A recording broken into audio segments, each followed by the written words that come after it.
Саламатсыздар ма, құрметті әріптестер? Менің есімім Әлішер. Сіз Әлішер ағай арнасын тамашалап жатсыз. Бүгін республикалық алтын сақа олимпиадасы болды. Бұл видео 5 сыныпта болған есептердің қалай шығарылу керектігі жолдары. Яғни өздеріңізді тексересіздер. Осылай. Енді менікі 100% дұрыс деп мен тек қана өзім есептеймін.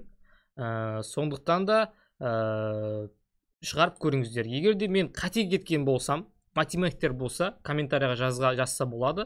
Комментарияда дискуссия жасаймыз. Комментарияда әңгімелесеміз сіздермен. Қайсысы қалай, дұрыс па, мен дұрыс шығардым ба, қате шығардым ба деген сияқты қосымша сұрақтарыңыз болса да комментарияға қоятын боласыздар. Бірақ та менің өзім пікірім барлығын дұрыс жасадым деп ойлаймын. 5 сынып. Енді бұның қайсы дұрыс, қайсы қате екендігін біле алмаймыз. Өйткені Google формада жасалынған. Бірінші сұрағы. Мектеп өз 2 бөлімнен құралады. Бірінші бөлім бос орынын толтыру сұрақтары.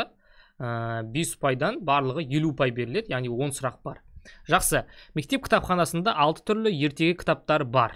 Осы кітаптардың арасынан кез келген 2 кітапты таңдап алып, оқуының қанша тәсіл бар? Кез келген 2 кітап. 2 кітапты, былай бірінші мына кітапты, сосын мына кітапты, немесе бірінші мына кітапты, кейін мына кітапты алдым деген ондай қағида жоқ екен.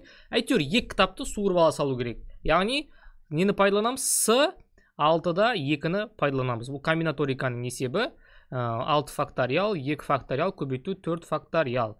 Енді 5-ші класста бұндай нәрселерді оқушы әрине білмейді. Бірақ та мұғалім білу қажет. Оның түсіндіру жолдарын қазір айтамын. 4 факториал мен 6 факториал кетеді. 5 көбейту 6. 5-ті 6-ға көбейтетін болсақ қанша болады? 5-ті 6-ға көбейтсек 30 болады. 30-ды 2-ге бөлеміз, 15 шығады. Сонда жауабы 15. Енді оқушыға оны қалай түсіндіреміз? Оқушыға 6 кітапты бұлай сызамыз. Міне. Әріптерін жазып қоямыз. 1 сандарын. 2, 3, 4, 5, 6. Енді бізге 2 кітаптан алу қажет. 2 кітаптан. Мысалға, оларды сандар ретінде құрастырайық. 12, 13, 14, 15, 16. Біз қазір 2 кітаптан алдық. Бұна бірінші мен 2-ші кітапты, бірінші мен 3-ші кітапты таңдап алдық. Енді мен 2-ші кітап пен 1-ші кітапты ала алмаймын. Өйткені оларды бәңгілде алып қойдым. Бұдан алдыңғы неде. Яғни мен нені аламын? 2-ші мен 3-ші аламын. 23, 24, 25, 26. Ал енді мына жерде мен 31 мен 32-ні ала алмаймын. Өйткені оны бәңгілде 13, 23 деген кезде уже екеуін алып қойған едік. Демек 34, 35, 36. Сол секілді 45, 46 және 56. 1, 2, 3, 4, 5, 6, 7, 8, 9, 10, 11, 12, 13, 14, 15. Демек 15 комбинация бар екен. Егерде жеке-жеке таңдап алу қажет болатын болса, мына жағында тағы да 15 пайда болады, сонда 30-ды белгілейтін едік. Бірақ та бізге кез келген 2 кітапты деп тұр, сондықтан да 15-ті белгілейміз. Мынау 11 класстарға осылай түсіндіреміз. Мынау кәдімгі бастауыш 5 сыныптарға осылай түсіндіру қажет. Жақсы, келесі 2-ші есепке өтем. Сонымен 1-ші есептің жауабы 15 болды. 2-ші есеп. Талды қорған ребусының ең кіші мәнін табыңдар. Мұндағы бірдей әріптің орнына бірдей цифрды, әртүрлі әріптің орнына әртүрлі цифрды қою қажет. Мына жердегі Т, А, Л, Д, Y дегендерге сандар, цифрлар қояды екен, сан емес цифр. Байқасақ, талды дегендегі А мен қорған дегендегі А 2 рет жазылып тұр. Енді мен осы жерге мыналар минималды болу үшін, ең кіші болу үшін, ең кіші мән болу үшін, А мен А-ны 2 рет пайдаланған, оған 9 деп қоятын болсам, үлкен сандар шығып кетеді. Сондықтан мен бұған 0 деп қоямын. А-ның орнына 0-ді не үшін қою керектігін айттым. Өйткені А 2 рет жазылды. Сол 2 рет жазылған үшін мен оған 0 деген мән бердім. Жақсы. Енді қарайық. Мына жерде қорған деген 6 таңбалы цифр, 6 таңбалы сан, 6 цифрдан құрастырылған, 5 цифрдан құрастырылған. 5 таңбалы сан. 6 таңбалы санға 5 таңбалы санды қоссақ, скорее всего 6 таңбалы сан шығады. Яғни 6 таңбалы сан болу үшін, ол ең кішкентай болу үшін, ол 100 000 болу керек. 100 000. Дұрыс па? Ең кішкентай болу үшін 100 000 болу керек. Енді бізге 100 000 деген санды шығара алмаймыз мына жерден. Өйткені O, R, G, G, N, L, D деген әртүрлі сандар. Бір-біріне ұқсамайтын цифрлар. Мына қазір барлық 0-ден 9-ға дейін цифрдің барлығын пайдаланамыз. Сондықтан да бір нәрсені білеміз. Мына K деген цифр 1 екендігін білеміз. Бізге минималды болу үшін K 1 болу керек. Демек 1 O R G сосын 0, мына O әріпі, мына 0 саны, N. Оған қосамын T 0 L D Y-ті. Енді бұлай жаза салайық. Мына жерге сандарды қоя салайын. Яғни қалай? 123 4 0 5. Қалғаны мына жаққа жазамын. Сонда қалғаны бізде 60.789. Қатарасынан жазып шыға салдым. Бұл дұрыс жауап емес. Қатарасынан жаза салдым. 123.405-ті 60.789-ға қосып жатырмыз. Қоссақ 4 бір ойда 9 1 4 8 1 184.194 шықты. Ең үлкені. Ең үлкен болмауы да мүмкін. Әйтеуір әшейін қатарасынан жаза салған едім, мынандай сан шықты. Енді біз мына жерде бұны кішкентай сан ету үшін мына 6 мен 2-нің орнын, мына 3 пен 6-нің орнын ауыстыруға болады ғой, былай. Былай ауыстыра салсам да 2-нің орнын. Сонда мына жерге не жазамын мен? Мұқият қараймыз. Сонда мен мына жерге 6 жазамын, мына жерге 3 жазамын. Сонда біз ешқандай қате нәрсе істеген жоқпыз. Тек қана 6 мен 3-нің орнын ауыстырдық. Енді мына жердегі 4 пен 9-ның орнын ауыстырайын. 4 пен 9-ның орнын. Немесе жоқ, 9-ды артқа қарай жіберейік. 7 мен 4-дің орнын ауыстырайын. Сонда не үшін артқа қарай жібердім? Өйткені мына жерде 900 болса көп болып кетеді. Ең кішкентай бізде енді 700 болып тұр. 700 жазамын мына жерге. 700 мына жерге не жазамын? 485 95 485 дейміз мына жерге. Сонда 126.700 так. 700 мына жерге так 9 десем, мына жерге 5 десем, үлкен сан шығып кетеді. Онда мына жерге мен 9-ды жаза берейін, 8-ді мына жаққа өткізейін да 5-ті мына жаққа өткізейін. Сонда кішкентай сан шығады. Түсіндіре алдым ба? Міне. Сонда 5-ті мына жерге, 8-ді мына жерге жазамын. Так, енді қосып көрейік. 7 бір ойда 6, сосын 7-ге 4-ті қоссақ 11, бір ойда 7 5 1. Бұл жерде де не болды? Бір нәрседен қате кеттік біз.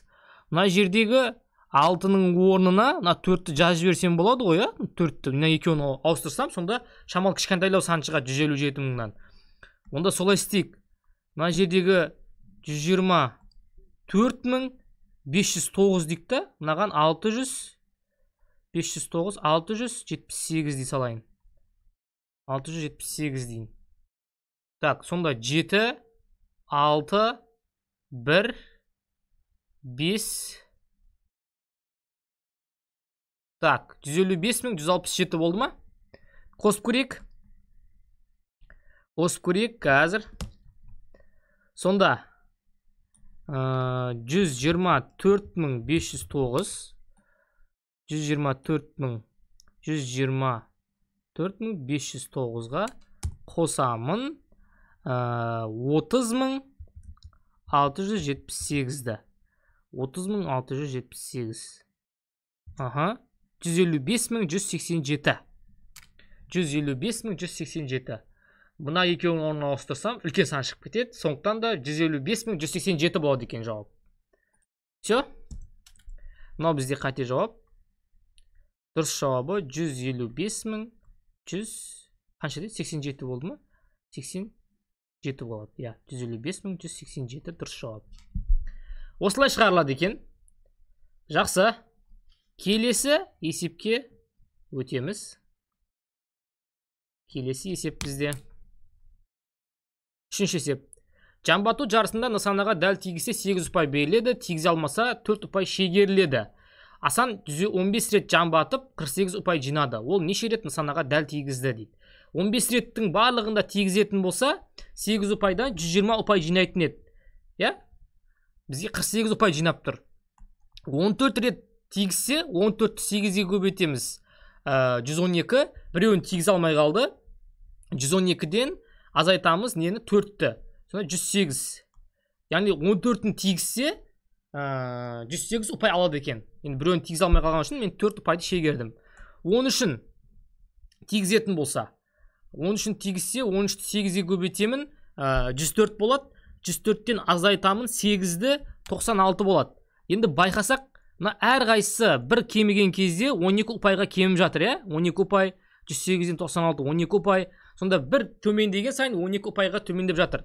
Енді 120 ұпайдан қанша төмендегенде 48 шыққан? 72 төмендегенде 48 шыққан. Демек 72-ден 12 төмендеуден қанша бар екен? 6 бар. 72-ні 12-ке бөле салам. Демек 6 рет ол тигізе алмай қалды деген сөз. Енді 15 рет бар болса, 6-ында тигізе алмаса, қалған 9-ында тигізген болып шығады екен. Түсінікті ғой? Жақсы. Бұның енді математикалық жолдары да бар. Оны да шешіп көрсетем. Сонымен 4-ші есеп. 1, 4, 7, 10, 13 3 қосып баратыр, 16, 19 натурал сандар тізбегі белгілі бір заңдылықпен берілген. Заңдылықты білдік, 3 қосып баратыр. Осы тізбектің 69-шы мүшесін тап дейді. А69 тең болады А1 қосылған Б N азайтылған 1 деген формула бар. Яғни 69-шысы А69 тең болады А1 дегеніміз бірінші мүше 1, қосу Д дегеніміз қадам 3, N дегеніміз 69, азайту 1 тең. 1 қосылған 69-дан 1-ді азайтатын болсақ 68, 68-ді 3-ке көбейтетін болсақ қанша болады? 180, 204. 204, 204-ке 1, 205 болады. Сонымен жауап 205 болады деген. Түсінікті ма? Жақсы, 5-ші есептеңдер дейді. Мынаны енді калькулятормен есептей салайық. Бірінші мынаны қосайық. 2021 қосу 2022 қосу 2023. Одан азайтамын 2019-ды, азайтамын 2018-ді, азайтамын 2017-ні. Сонда 12 қалады екен. Жауабы 12 дұрыс. 6-шы есеп. Саяхатшылар бригадасы жолға шықты. Олар күніне 15 километрден жүрсе тағы 60 километр қалады, күніне 20 километрден жүрсе тағы 20 километр қалады дейді. Жалпы олар неше километр жүру керек еді? Жақсы, 15 километрден X күн жүретін болса, қанша күн жетпей қалады? 60 күн қалады. 60 километр қалады. Сол күніне 20 километрден X жүретін болса, 20 километр қалады. Яғни екеуін теңестірем. 15X қосу 60 тең 20X қосу 20. Теңдеуді орындаймыз.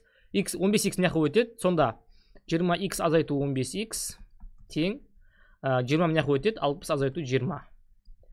20-дан 15 азайтын болсам 5X 40 X тең 8. Яғни 8 күн жүрген екен. Енді 8-ді апарып қалаған біреуінің орнына қоя салам. Мынаған қойсам 20 көбейту 8 қосу 20. 20-ны 8-ге көбейтетін болсақ 160, 160-қа 20, 180. Сонымен 180 болады. Мынағанды қойсаңыздар болады. 8-ді қоятын болсақ 8 жерде 15-іміз 120, 120-ға 60-ды қоссақ 180 шығып тұра береді. Вот осылай шығарылады екен. Келесі есеп. Үшбұрыштың бірінші қабырғасы екінші қабырғасынан 12 сантиметрге ұзын.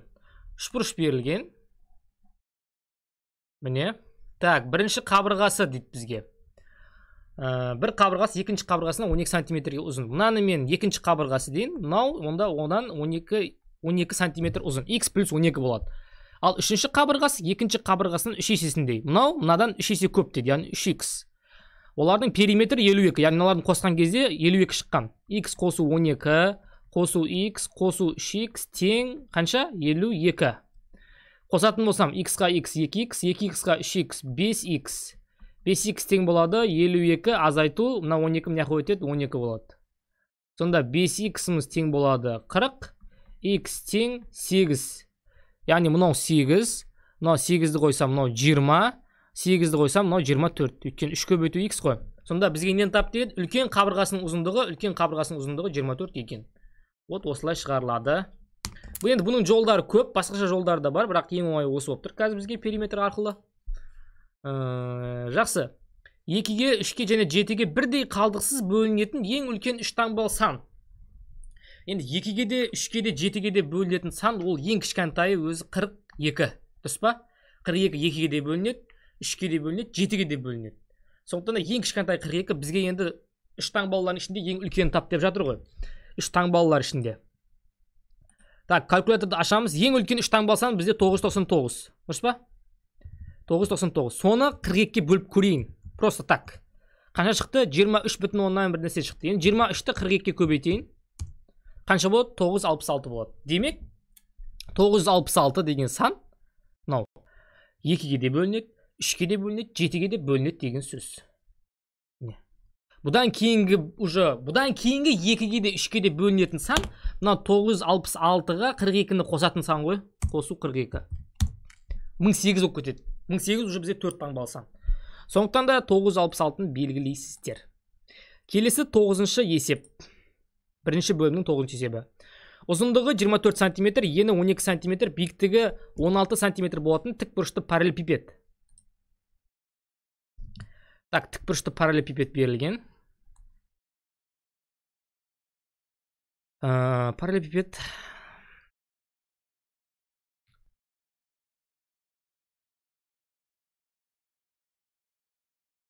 Міне. Так, ұзындығы 24, ені 12, биіктігі 16. Осыдан қыры 4 см болатын кішкентай кубтар. Кішкентай кубтар алынған дейді. Оның қыры 4, мына жағда 4, мына жағда 4, бәрі жағы 4 болатын куб.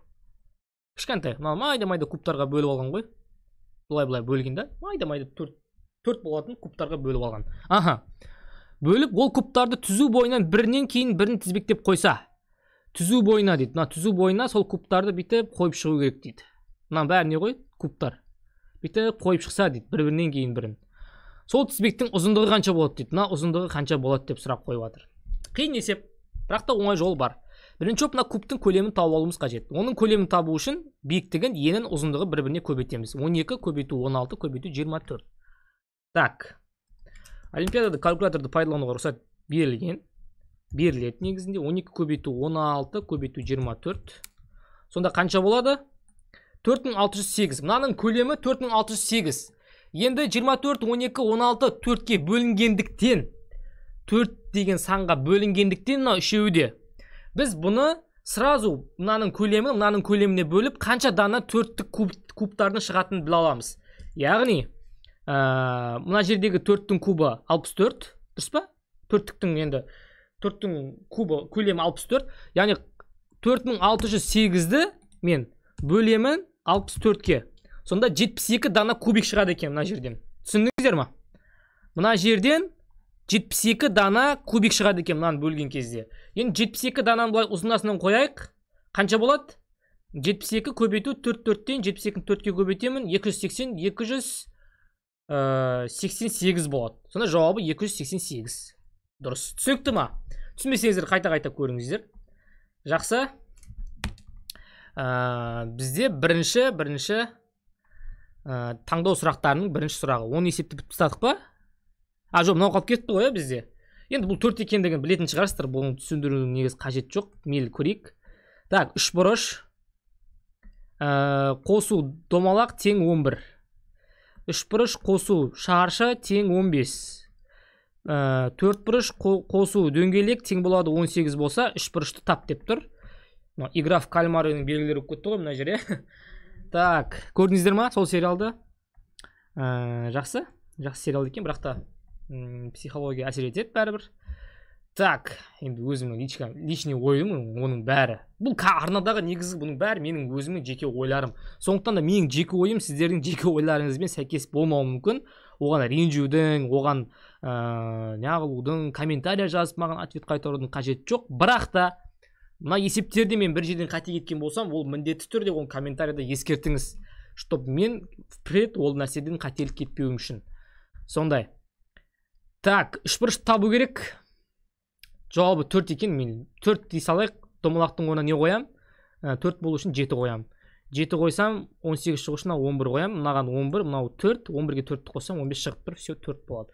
Мынаған әртүрлі сандар қойып көріңіздер. Көп қойып, 1 мен 10, 2 мен 9, 3 пен, мына жерде да енді 3 пен 8 деп мыналармен тексеріп көре беріңіздер қайта-қайта. Сол кезде шығарып алуға болады. Әйтпесе x, y, z деп оларды кәдімгі жүйе ретінде де шығарсаңыздар болады. Ол енді қиын есеп деп ойламаймын. Так, мынадан көпшілік қателесіпті. Енді өзі откровенно айтып тұр да. Қараңыздар. Сен 400 мыңдық. 400 мыңдық қосқан кезде 400 мың болады. Дұрыс па? 4 ондық 40 болмай ма? Солардың қосындысы 400.040 болады. 400.040. Міне. 400.040 мына жерде тұр ғой. Бұл осыны белгілеп кетеміз ғой. Яғни 40.004-ті белгілеп жатсыздар. Мен осыған түсінбедім сіздерге. Мен аны аталыммен есептеп көрсетіп жатырмын. Жақсы, келесі екінші есеп. Так, Ақтөбе нүктелерінің координаталарын тауып, Б азайту Q-ның мәнін тап дейді. Б азайту Q. Егер мына аралық қараңыздар, мына жер 0 тұр. Мына аралық бізде 3. Яғни әрқайсысы 7-ге тең деген сөз ғой, 21-ге дейін болса, онда мына әрқайсысы аралық қаншаға тең? 7-ге тең. Демек, А-ның орнында 7 тұр. Q-ның орнында 14 тұр. Т-ның орнында 21 тұр. Ö-ның орнында 28 тұр. Б-ның орнында 35 тұр. Бізге не дейді? Бұдан Q-ны азайт дейді. 35-тен 14-ті азайтамыз. 35-тен 14-ті азайтатын болсақ, 21 шығады. Түсінікті ма? Оңай есеп. Жақсы, келесі есепке өтеміз. Үшінші есеп. N натурал сандар үшін мынандай логикалық амал орындалса, 6 мен 2-ні тап дейді. M-ның орнында 6 тұр, N-ның орнында 2 тұр. Апарып орнына қоямын. 6 бөлінген 2 қосу, 6 азайту 2 көбейту 2 тең. 6-ны 2-ке бөлсем 3, 6-тан 2 қоссам 4, 4-ті 2-ке көбейтсем 8. 8-ге 3-ті қосатын болсам 11 болады. Жауабы 11. Түсінікті ма? Қараңыздар. Так, M-ның орнына 6 тұр, N-ның орнында 2 тұр, соны апарып орнына қоя салдым и есептердім. Все, басқа ешқандай қиын жері жоқ. ОБТ-да да, математика сауаттылықта да бұл есептер көп келетін еді. Егер білетін болсақ, егер математика сауаттылықпен айналысқан болсаңыз, білесіз бұл есепті. Тиімді тәсілмен есептеңіз дейді. Енді тиімді тәсіл, енді қараңыздар, мына жерде 23-ті жақша сыртына шығаратын болсам, жақшаның ішінде 46 қосылған 37 қалады. Сыртында 83 көбейту 77 тұр. 46-ға 37-ні қосатын болсам, 46-ға 37 83 болады. 83 көбейту 77. Екеуіне 83-ті жақша сыртына шығарамын. Жақшаның ішінде 23 қосылған 77 қалады. 23-ке 77-ні қосатын болсам 100. 100-ді 83-ке көбейтетін болсам 8300 болады. Түсіндіңіздер ма? Әрқайсысын көбейтіп қоссаңыздар да болады. Енді тиімді тәсілмен есептеңіз деп жатыр ғой. Демек, сіз оны не істеуіңіз қажет? Жазуыңыз қажет. Осылай жазып өткізуіңіз қажет еді. Солай. Жақсы, келесі 5-ші есепке өтеміз. Так, 5-ші есеп. А, Б, екі айлақтың арасы 45 километр. А, мына жағы Б. 45 километр арасы. Қайық ағыс бойымен, ағыс енді былай қарай болатын болса, енді ағыс былай қарай болмайды. Енді наоборот сызып қойдым. Ағыс былай қарай болады. Қайық ағыс бойымен 3 сағат, ағысқа қарсы 5 сағат жүзді дейді. Былай қарай 5 сағат жүзеді екен 45-ті. Сонда 45-ті 5-ке бөлетін болса қанша? 9-бен жүреді баратқанда. 9 км сағатпен. Қайтып жатқан кезде не істейді? 3 сағатта келеді. Ағыс боймен қойын. 45-ті 3-ке бөлетін болсам 15 км сағат. 9 км сағат барып жатқан кезде. Барып жатқан кезде оған өзеннің ағысы кедергі жасайды. Қайтып жатқан кезде өзен ағысы көмек жасайды. Көмек жасаған үшін 15 болды. Мынау кедергі жасаған үшін 9 болды. Енді оның нақты өзінің жылдамдығы, значит 9 бен 15-тің арасындағы сан. Әрі ортасындағы сан болады. Өйткені өзен ағысының жылдамдығы өзгермейді. Демек 9 бен 15-тің ортасындағы санды арифметикалық орта деп таба саламыз. 15 қосылған 9 бөлінген 2. Арифметикалық ортасын табамыз, жауабы 12 шығады. Жауабы 12. Осылай шығарсаңыздар да болады, бұл өте оңай жолы. Ал енді толық 10 ұпайды, жоқ, толық 5 ұпайды аламын десеңіздер, толық 5 ұпай ма, қанша ұпай деп айтылды басында? Так, қазір көрейік. Так. Әрбір сұрақ 5 ұпайдан, я. Толық 5 ұпайды аламын десеңіз, сіз бұны V тең S бөлінген Т, V тең S бөлінген Т жалпы формуласы, S тең V қосылған V2, оны Т-ға көбейтесіздер, S тең V1 азайту V2, оны Т-ға көбейтесіздер, екеуін теңестіресіздер формуламен. Солай тапсаңыз, бәрібір V1-іміз не шыға береді? 12 шыға береді екен. Жақсы, 6-шы есепке өтеміз. 6-шы есеп. 1, 2, 3, 42, 43, 44 сандар тізбегінің қосыңыз. 1-ден 44-ке дейін сандарды қосып шығу керек. Егер ерінбеген болсаңыздар, қосып шыққан болуыңыз мүмкін. ерінбейтіндер, ерінетіндер былай қоса салады. 44-ке 1-ді қосады, 45. 43-ке 2-ні қосады, 45. 42-ге 3-ті қосады, 45. Солай ортада 22 мен 23 қалады. Мына жақ 21, мына жақ 24. 24 пен 21-ді қосады, тоже 45. 22 мен 23-ті қосады, тоже 45. Яғни 22-ге дейін, мына жақтан 1-ден 22-ге дейін 45-тер болды уже. Яғни 22-45 бар деген сөз. 22-ні 45-ке көбейтеді. Ол 22 көбейту 45. 990 шығады екен. Сенбесеңіздер, енді калькуляторға сенетін шығарсыздар, 990-да не істейміз? Белгілейді екенбіз. 135 беттік кітап бетін нөмірлеу үшін қанша цифр қажет? 135. Формула бар. 3n азайту, нет, 3n азайту 189 еді ма? Формуласы осындай. Егер 99-дан көп болса, мына формуланы пайдаланамыз. 3 көбейту 135, азайту 189. Тең 287 шығады, по-моему. 287 шығады. Так, 390, 405, 405-тен 189-ды не істейміз? Азайтамыз. Азайтатын болсақ, 15-тен 9-ды азайтатын болсам. Так. 3-ен азайту 189, 3-ті көбейтемін 135-ке, 390, 15, 405, одан 189-ды. Так, 135 беттік кітап бетін нөмірлеу үшін қанша цифр қажет? Так, 9 цифр басында, сосын 99-ға дейін 180 цифр, 35, 100 бар, 36, әрқайсына 3-3-тен 36 көбейту 3. 36-ны 3-ге көбейтсем 180, 18, жоқ 90, 18, 108, 108-ге 9, 117, оған 180-ді қосатын болсақ 297 болады. Жауабы 297. Мынау 9, 0-ден 1-ден 9-ға дейінгі цифрлар. 9 бетке дейін 9 сан. Мына 180, 10-нан бастап 99-ға дейінгі кеткен сандар, цифрлар. Өткен 10 деген санға 2 цифр кетіп жатыр, 11-ге де 2 цифр, 12-ге де 2 цифр кетеді. Сөйтіп 10-нан 99-ға дейін 180 цифр кетеді екен. Осылай. Сонымен 8. Так. Әкесінің жасы ұлы мен қыз баласының жасының қосындысына тең. Ол бала қарындасынан 2 есе үлкен және әкесінен 25 жаспен кіші болса, ұлы неше жаста болған дейді. Ұлы неше жаста болған? Ұл бала қарындасынан 2 есе үлкен.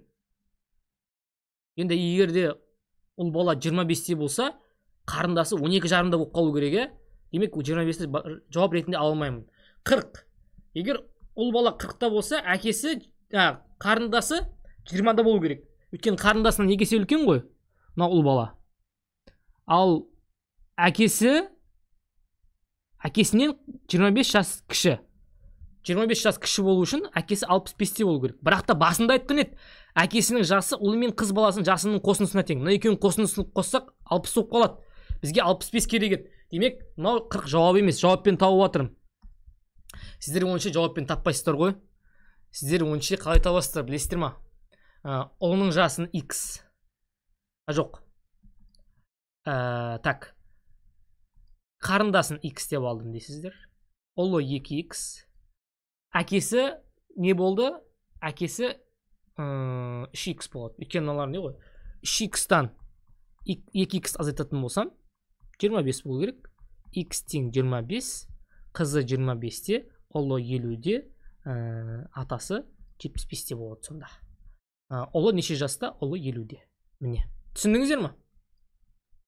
Мынау нелер ғой? Жауаптар. Болды, осылай шығарасыздар. Шарт бойынша атасының жасынан ұлының жасын азайтқан кезде 25 шығу керек. Не азайттым? X тең 25. X деген сол байнелдегі сол қызы болады. Осылай шығарылады екен. Осылай табасыздар. Осы сіздерге ыңғайлы. 9. 90 км сағат жылдамдықпен жүретін көлік 12 секундта қанша жол басады? 12 секундта. Ол үшін не істеймін? 90 км сағатты 90 мың метр. 90 көбейту 1000 метр, сосын 3600 секунд. Өйткені сағатты секундқа айналдырып алуым керек. 2-0 мен 2-0 қысқарады. 36 мен 90 қысқарады 9-ға. Мынау 10, мынау 4. 10-ды 10-ға көбейтсем 100, 100-ді 4-ке бөлсем 25.